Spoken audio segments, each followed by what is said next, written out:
আপনারা কি বলছেন, এখানে কি গেছে?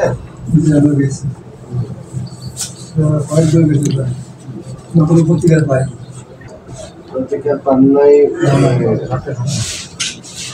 বিষয়টা একটু বলেন না। বিষয়টা হলো আমরা এই কালীবাবা সাহেব আমরা মালিক, আমরা প্রত্যেকের মালিকানা কি হিসেবে আমাদের কবুলিয়ত দলিল কবুলিয়ত করে দেয়া আছে যে আমাদের কবুলিয়ত বলে এই যে এইভাবে করে কবুলিয়ত যে আমাদের এখানে প্রায় অনেকগুলো কবুলিয়ত এই সব জমিন আছে। টোটালি 6,800 নয়। এর মধ্যে আমরা যারা আছি, আমাদের 2টা মামলা আছে। আমাদের এখানে হাইকোর্টের নির্দেশ হলো আমাদেরকে খতিয়ান করে দেওয়ার জন্য, আমাদেরকে হাইকোর্টের রায় আছে যে জোর করে দেওয়ার জন্য, কিন্তু আজ পর্যন্ত আমাদেরকে এগুলা ইয়ে করে দেয় না। তাই বিধে আমরা 2002 সালে এবং 2003 সালে আমরা হাইকোর্টের রায়ের আলোকে আমরা এখানে 2টা মামলা করছি। একটা হলো 140 আর একটা 140। এই জন্য আমরা এই 2টা আমাদের এই রেকর্ড মামলাটা কোথায় করছে? আমাদের লক্ষ্মীপুরের 2টা মামলা করার পর আমাদের আজ পর্যন্ত মামলাগুলোরও ইয়ে হয় নাই। এই জন্য আমরা উকিলরা বলতেছে যে অনেক সময় বলতেছে যে সারা উঠে না। মামলা করছি 2002 সালে করছি, একটা 2003 সালে করছি। এখন 2002 সালের পরে 23 হয়ে গেছে নিশ্চয়ই। এই যে আমরা বলতে চেষ্টা করছি স্যার, বিচারকরা উঠে নাই, এটা তো বলার সুযোগ নেই। 23 বছরে তো বিচারকরা ঘুরে বসে করতেছে, এগুলো আমাদের করে দিচ্ছে না। আমরা ক্ষতিগ্রস্ত হচ্ছি, আমরা মালিকানা যারা আছি আমরা ক্ষতিগ্রস্ত হচ্ছি। এর আলোকে আসলে আমরা 2006 সালে আমরা যখনই আমাদেরকে 2006 সালে এই বিরুদ্ধে আমরা একটা মামলা আবেদন করছি যে আমরা এখানে 2টা মামলার আমাদের আয়তাধীন জমি আছে। আমাদেরকে যদি এই মামলার আয়তাধীন জমিগুলো যদি আমাদেরকে চিহ্নিত করে দেওয়া হয়, তাহলে বাদ বাকি যে জমিগুলো আছে এগুলো সরকার লাভবান হবে। সরকার লাভবান হবে, খাস জমিগুলো সরকার নিয়ে যেতে পারবে। আর আমাদের নিয়ে যাওয়া সরকারের জায়গা কোথায় নেবে? হ্যাঁ, সরকার নেবে আর কি, সরকারের যে ব্যবস্থা করা নেবে। এরপরে আমরা মনে করেন বাদ বাকি আমরা চাচ্ছি আমাদেরকে যে মালিকানা জমিগুলো এই জমিগুলো, তখন আমাদেরকে তৎকালীন ডিসি মহাজন সাহেব হারভেস্টিং ক্যাম্প করে এই আমাদের 1292 একর 2 মামলা জমিগুলো চিহ্নিত করে দেওয়া হয়েছে, ডিমার্কেশন করে দিচ্ছে। ডিমার্কেশন করে দেওয়ার পর আমরা এই পর্যন্ত এগুলো মুখ দখল করে আসতেছি। এই কিছুদিন আগে এই যে 5 আগস্টের পর থেকে এই দলীয়করণ নিয়ে ভূমিদস্যুরা আমাদের উপরে দাপাই করে আমাদের ফসলগুলো নিয়ে গেছে। তখন আসলে আপনার ধানের ফসল, আমাদের ধানের ফসল এখানে বীজ সোয়াবিন হয়, সে সোয়াবিন ফসলগুলো নিয়ে গেছে। এরপরে যে আমাদের পুরো জমিগুলো যারা নিয়ে গেছে তারাও এই চরের লোক, এই চরের মালিক না,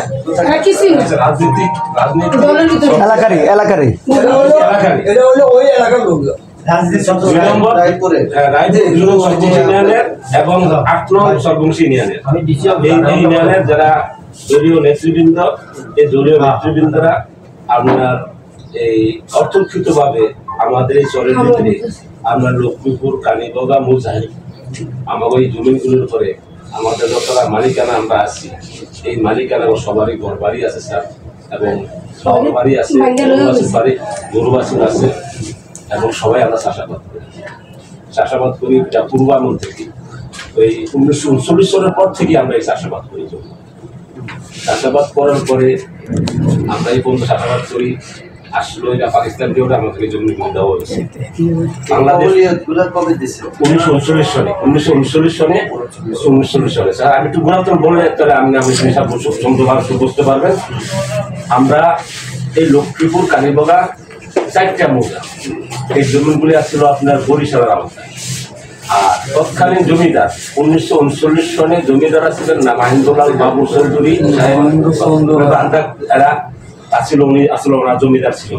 এই জমিদারেরা আমাদেরকে 1939 সনে এই জমিগুলি আমাকে জমিদাররা কবলগুলি কিভাবে দিচ্ছেন? কালেক্টর অনুমোদিত রেজিস্ট্রেশন করা এই কবুলগুলি আমাদেরকে দেওয়া হয়েছে এবং সরজমি আমাদেরকে টাকার বিনিময়ে আমাদেরকে কবুলগুলি দেওয়া হয়েছে। টাকার বিনিময়ে কবুলগুলি যখন রেজিস্ট্রেশন করা দেওয়ার পরে আমরা এই জমিগুলো চাষাবাদ করছি এবং কি এই জমিনগুলি আমরা তখন ওই মাহমুদুল লালকে আমরা খাজনা করতো, ট্যাক্স খাজনা দিতাম। তখন তৎকালীন পাকিস্তান সরকার এই পূর্ব পাকিস্তানের যত জমিদারি ছিলেন পূর্ব পাকিস্তানের সকল জমিদারি তারা বিলুপ্ত ঘোষণা করে এই জমিদারিগুলি তো পাকিস্তান সরকার একর করে নিয়ে গেছে। একর করে নিয়ে যাওয়ার পরে আমরা তৎকালীন আমরা যখন এই জমিগুলি আমরা এই জমিদারদের কেনার পরে আমরা খাজা মতো জমিদারকে দিতাম। তখন খাজা দেওয়ার জন্য আমরা অনেক চেষ্টা করছি সরকারকে। আমরা তখন পাকিস্তান সরকারকে যখন একবার করে নেওয়া যাওয়ার পরে পাকিস্তান সরকারকে আমরা খাজনা পত্র দেওয়ার জন্য, ট্যাক্স খাজনা দেওয়ার জন্য অনেক চেষ্টা করছি। আমরা চেষ্টায় ব্যর্থ হওয়ার পরে আমরা সব ব্যর্থ হওয়ার কারণ কি? কারণ জমিদারি আমাদের কোনো কাগজপত্র এই কবুলতুর করে এই কবুলতুর খাজনা পত্র আমাদের নিবে না, মানে সিএস খতিয়ানে এটা নিবে না খাজনা। সিএস খতিয়ানে খাসে চলে আসছে। এটা সরকার একর করে নিয়ে যাও পরে ওনারা এগুলো বুঝতে চাইছে এসে খতিয়ানেও এটা খাসে চলে আসছে। ওটা সরকার একর করে নিচ্ছে, ওই একরের আত্মবিল আমরা আছি। এই আওতায় থাকার কারণে আমাদের খাজনা পত্র নেওয়া হয়নি। তারপরে আমরা খাজনা পত্র দিতে চেষ্টা করছি। আমাদের খাজনা পত্র নেওয়ার কারণে আমরা সকল ভূমির মালিকানারা একত্রিত হয়ে আমরা বরিশাল আদালতে, তৎকালীন বরিশাল আদালতে আমরা আদালতে মামলা করি এই মর্মে যে আমাদের এই কবুলতের মালিকানা বহাল রাখিয়া এই জমির খতিয়ান খোলায় আমাদের থেকে খাজনা পত্র নেওয়া এই বলে এই মর্মে আমরা মামলা করি। মামলা করার পরে 1953 সালে বরিশাল আদালতে আমাদের পক্ষে রায় দেয় এই মর্মে। এই মর্মে আমাদের পক্ষে রায় দেয় যে এই কবুলতের মালিকানা বহাল রাখিয়া এই জমির খতিয়ান খোলায় এই মালিকানা থেকে খাজনা পত্র নেওয়া। তখনকার যিনি জেলা প্রশাসন কালেক্টর বাহাদুরকে আদেশ দিয়েছেন। আদেশ দেওয়ার পরে কালেক্টর বাহাদুর আপনার পাকিস্তান সরকারের পক্ষে নিয়ে এবং আমাদের রায়ের বিরুদ্ধে তিনি হাইকোর্টে আপিল করেন। হাইকোর্টে আপিল করার পরে হাইকোর্টে আপিলও আমাদের পক্ষে 1962 সালে রায় আসে। ওই নিম্নকোর্ট রায় বহাল রাখে আর কি, যে এই কবুলতের মালিকানা রাখে। এরপরে আমরা এই জমিনগুলি আমাদের এই রায়টা এখনো বাস্তবায়ন হয়নি। এখন হাইকোর্ট তো নিম্ন আদালতের রায় বহাল রাখছে। নিম্ন আদালতের রায় হোক, হাইকোর্টের রায় হোক, এটা বাস্তবায়ন করা তো কালেক্টর বাহাদুর বা তার পক্ষে যে সহকারী কমিশনার ভূমিরা থাকে, তাই না? তো সেটা অদ্যাবধি আর এর মধ্যে তাইলে আপনার কথা শুনে যেটা বোঝা যায় আপনারা হয়তো সেভাবে বুঝতেছেন না। তাহলে একেবারে এটা যখন ব্রিটিশ আমলের সিএস খতিয়ান হোক, পরে তহবিল হওয়ার যে এসে খতিয়ান বা সর্বশেষ যে জমি আর খতিয়ান, এগুলাতে তাইলে খাস নং খতিয়ানে, এক নং খতিয়ানে থেকে গেছে। এখনো আপনাদের ওইভাবে নামজারি করে খতিয়ান করে তো এখন আপনাদের যে হাইকোর্টের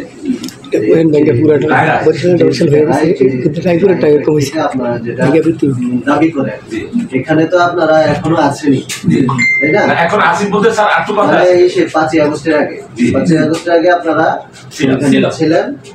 এখন ওখানে যে ফসল ছিল এগুলো হয়তো সরকার পরিবর্তনের পরে ভূমি এরা সন্ত্রাস করে চলে স্যার। এরা হাসিনা যাওয়ার পর থেকে আমাদের উপরে এই দলীয় লোকজন, দুষ্কৃতিকারীদের তো কোনো দল থাকতে পারে না, যে সময় হোক ওই দুষ্কৃতিকারী স্যার, এটা কোনো বিষয় না। কিন্তু এখন হলো তাহলে আপনাদের যে জায়গাগুলা আগে আপনারা যেটাকে ফসল করতেন ওদের তাহলে আরেক পক্ষের কাছে গেছে, কিন্তু তাদের তো কোনো বৈধ কাগজপত্র আছে না?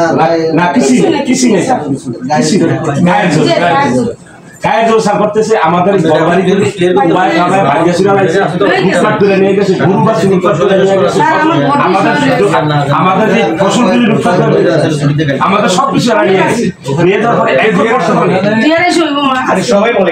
এখন বর্তমানে তারা কি করছে, এখন বর্তমানে তাদের লাঠিয়াল বাহিনী দিয়ে, সন্ত্রাস বাহিনী দিয়া, লাঠি সোডা নিয়ে, ধারালো অস্ত্র নিয়ে এখন সরকারে তারা মহারাজি সব তার ট্রায়াল দিছে। আমরা মালিকানা যাইতে না পারি, আমরা মালিকানা গেলে আমাদেরকে ঘুমাইবো, মারবো, কাটবো, এই করবো। এবং এই 5 আগস্টের পরে এরাই জমিগুলো আমাদের থেকে দখল করে নেওয়ার পরে তারা এই বাক গঠন করতে বসছে। বাক গঠন করতে গিয়ে বসতে 2টা গ্রুপ হয়ে গেছে। এক গ্রুপ কত হলো যে না মালিকানা কিছু দিয়া দিতেই হবে, বেড়াবো দেবেন হোক, বেড়াবো মালিকানা আছে, মালিকানা কিছু দিতে হবে, মালিকানা না দিয়ে এভাবে কিছু করা যাবে না।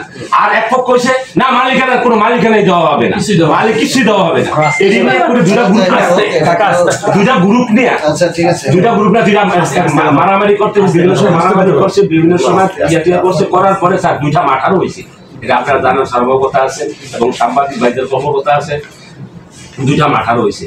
এবং 2টা মাঠার বর্তমানে এখন 8 নম্বর সরবংশী ইউনিয়নের কাগজপত্র 8 নম্বর সরবংশী ইউনিয়নের হারুন আলতার, মোবারক মাসুদাস, বাদশা গাজী, মিনু ব্যাপারী, তারপরে আবুল গাজী এবং শাহাবুদ্দিন মোল্লা, এরা এখন সরকার ভিত্তিতে ফরিদ মিল্লা, এরা সরকার ভিত্তিতে এখন লাঠিয়াল বাহিনী দিয়া সরকার টহল দিতেছে, আমাদের মালিকানা মুক্তি দিতেছে না।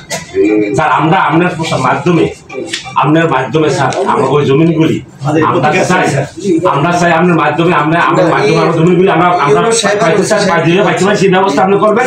আর আমাদের ব্যবস্থা নিছে, কোনো ব্যবস্থা নেই, আমরা আর্মি করে গেছি, আর্মি করে দিছি, তারপরে আমরা থানায় দিছি, এরা কোনো কিছু করে নেই, এরা কোনো সব জায়গায় কি ওই যে নৌকায় করে যাইতে হয় না,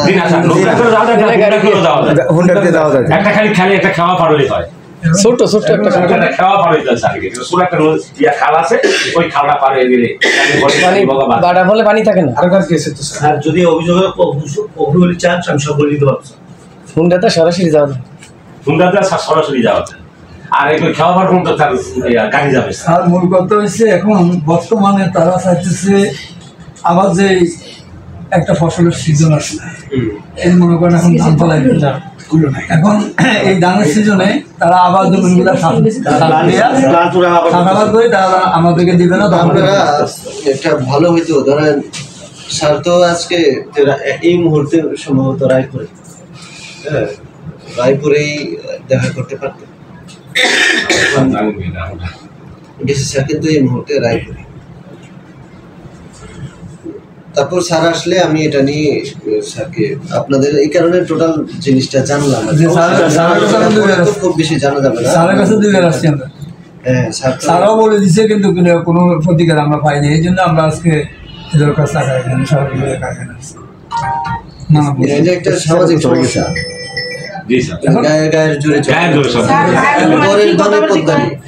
জায়গাটা হইলো সরকারের, ঠিক আছে, রায় আছে আপনাদের, রায়টা বাস্তবায়ন না হওয়ার আগ পর্যন্ত সরকার তো দাবিটা ছাড়বে না। আর যদি রায় বাস্তবায়নও করে, ধরেন কথার কথা ওই রায় বাস্তবায়ন করলে তো আপনাদের কত প্রায় 1200 না কত, ওইটা তো আরো বড়।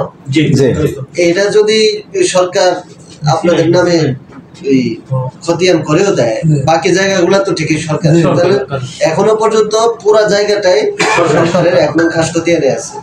এখন রেজাল্ট তো হইলে সরকারের উল্টা আপনারা দখলে ছিলেন, আরেকজন জাস্ট ওই জায়গা আমাদের কিন্তু মারামারি অন্যদের।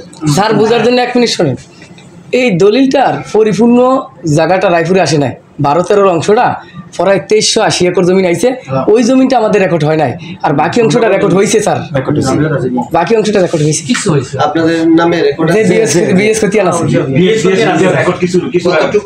যে এখানে 2380 একর জমিনের মতো প্রায় রয়ে গেছে, যেটা রায়পুরে কাটতে আনছে লক্ষ্মীপুরে, এই অংশটাই আমাদের রেকর্ড হয় নাই। এটা নিয়েই সমস্যা আমাদের, এটা নিয়েই সমস্যা, সবচেয়ে বড় সমস্যা এটা নিয়ে। 1996-95 সালে এই জমিটা 4টা সিট বরিশাল জমে লক্ষ্মীপুর কাটতে আছে, লক্ষ্মীপুর কাটতে যাওয়ার পরে এই 4টা সিট জমি রেকর্ড হয় নাই। এরপরে যে 6809 একর জমি, এর বাকি জমিটা স্যার বিএস রেকর্ড হয়ে গেছে, এটা বরিশাল আওতায়। এটা এখন স্যার একদিনে সমাধান হবে না, কিন্তু আমরা যেটা করে যেমন নোয়াখালীতেও আছে, তারপর চিটাগাং সন্দ্বীপেও আছে, জি জি নোয়াখালী, কোম্পানিগঞ্জ, সুবর্ণচর এগুলোতে জি। আপনার ওই এরকম যে জায়গাগুলো আছে জরিপ করে ওখানে স্থায়ী বাসিন্দা যারা তাদেরকে বন্দোবস্ত দেয়, সর্বোচ্চ 2 একর এরকম দেয়া হয়। আমি নিজে এক জায়গায় কাজ করে আসছি তো আমি জানি। তো এই প্রকল্পটা লক্ষ্মীপুরেও প্রথমবারের মতো শুরু হবে।